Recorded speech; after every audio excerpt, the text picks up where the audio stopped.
राधे राधे सभी को। सद्गुरुदेव भगवान के चरणों में प्रणाम। कल्याण पत्रिका में छपा हुआ एक बहुत सुंदर प्रसंग, भगवान कैसे अपने भक्त पर कृपा करते हैं, सुनिए। चैत्र शुक्ल एकादशी को श्री वृंदावन में सभी मंदिरों में बड़ा उत्सव मनाया जाता है। कुछ वर्ष पहले की बात है, श्री बांके बिहारी जी का फूल डोल सजाया गया था। आज श्री बांके बिहारी जी मंदिर के अंतःपुर से निकलकर जगमोहन में आ विराजते हैं। बड़ी सुंदर झांकी थी। दर्शनार्थियों की बेशुमार भीड़ थी। रोज की अपेक्षा आज कुछ देर से दर्शन के पट खुलने थे। शयन का समय विलंब का रखा गया था। रात्रि के 9 बजे थे। एक वृद्धा माता दर्शन कर रही थीं और धीरे धीरे कोई पद गाती जा रही थीं। इतने में ही किसी ने माता से कहा, अरे मैया, तेरी गैया छूट गई, जा वा को बांधा, नाव तो गाय को मार देगी। माता को अब गाय की चिंता हो गई। वह श्री बिहारी जी से क्षमा प्रार्थना घर आई और उसने अपनी गाय की देखभाल की। कुछ समय बाद वह फिर दर्शन करने चली गई। जब लौट कर आई तब ठीक 12 बजे थे। माता ने न जाने क्यों 3 दिन से कुछ नहीं खाया था। दिन के 3 बजे जब वंशी बट गई थी, तभी थोड़े से चावल अंगीठी पर रख गई थी कि आने तक तैयार हो रहेंगे। आज इन्हीं को खाकर रह जाऊंगी। उसे ध्यान नहीं था कि आज तो एकादशी है। लौटते समय एकाएक उसे ध्यान आया कि आज तो एकादशी है। उसने सोचा, लो, मैंने आज चावल खाया होता तो व्रत भंग हो जाता। चलो कोई बात नहीं, गाय को खिला दूंगी। घर आकर उसने वे सब चावल गाय को खिला दिए और आज भी भूखी ही रह गई। रात्रि को बिहारी जी की शयन आरती के बाद जब वह घर लौट कर आई, तब उसके साथ उसके पास पड़ोस की 2-4 माताएं और आईं। सब आकर स्वाभाविक ही माता के आंगन में खड़ी हो गईं और कुछ बातें करने लगी। उनके पीछे ही एक बालक जो बड़ा सुकुमार, कोई 10 वर्ष की अवस्था का होगा, पीछे पीछे आया। उसके शरीर पर सुंदर पीतांबर था। एक ही धोती को आधी पहने हुए आधी को गले में लपेटा था।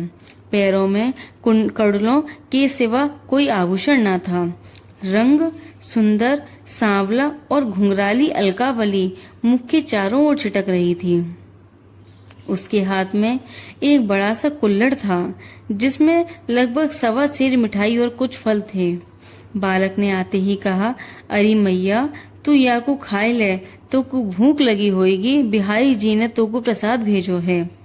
बालक की तोतली और मधुर वाणी सुनते ही माता का मन प्रसन्न हो गया और उसने पूछा, लाला, तू कौन को छोड़ा है, कब अनथी को है? बालक ने कहा, ना, मैं तब बताऊंगा जब तू या को खाए लेगी। माता ने कहा, अरे लाला, देख तो सही, मेरे हाथ गैया की सानी सो बिगड़ रहे हैं। तू या को भीतर धरावे, मैं हाथ धोकर माला फेर लूंगी, तब खा लूंगी। बालक ने कहा, ना मैया, माला पीछे कीजो, पहले या को खाए ले।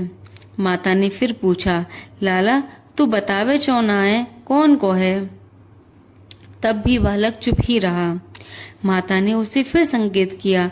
तब वह मिठाई का कुल्हड़ भीतर एक ताक में रखाया। चलते चलते फिर कह गया, देख मैया, वाकू खाए लीजो।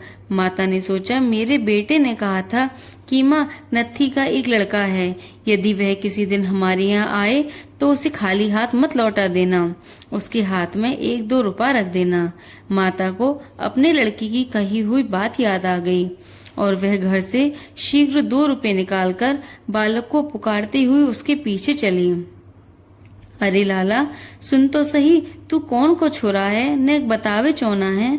बालक रुका नहीं। उसने चलते चलते कहा, तू नत्थी से पूछ लीजो, वो मोकू अच्छी तरह जाने है।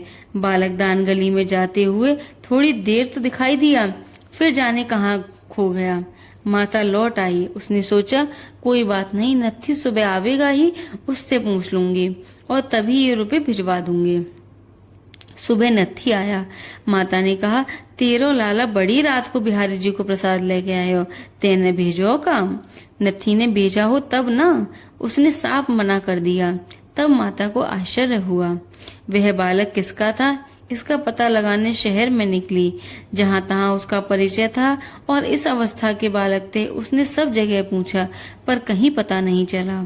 सबने यही कहा, अरे बावरी, आधी रात को तेरी दान गली में कौन अपना बालक भेजेगा? तू अब भी नहीं समझ पाई वह कौन था? बात धीरे धीरे सबूर फैल गई। जो पड़ोसी ने माता के साथ आई थी, उन्होंने कहा कि हमने बालक की मीठी तोतली बोली तो अवश्य सुनी, पर उसे देखा नहीं कैसा था। यद्यपि हम सब यहीं उपस्थित थीं। बालक के दिए हुए प्रसाद में से फल तो माता ने रात्रि को ही खा लिए थे। मिठाई रखी थी, उसे तो लोगों ने लिया ही, पर वह मिट्टी का कुल्हड़ भी न छोड़ा। भावुक भक्तों ने जो टुकड़े उनके हाथ में आए सब खा लिए। जो लोग आज भी वहां दर्शन करने आते हैं, माता उनसे अपनी बात बताते बताते विहल हो जाती हैं। माता जी के भजन, सरलता और भगवत प्रेम को देखकर यह बात कोई आश्चर्य की जान नहीं पड़ती है। ऐसी कृपा करते हैं हमारे श्यामजू अपने भक्तों पर। किसी भी भक्त का वो कष्ट सहन नहीं कर पाते हैं और उस कष्ट को वहन करने वो स्वयं दौड़े दौड़े चले आते हैं। जय जय श्री राधे, जय जय श्री राधे, जय जय श्री राधे श्याम।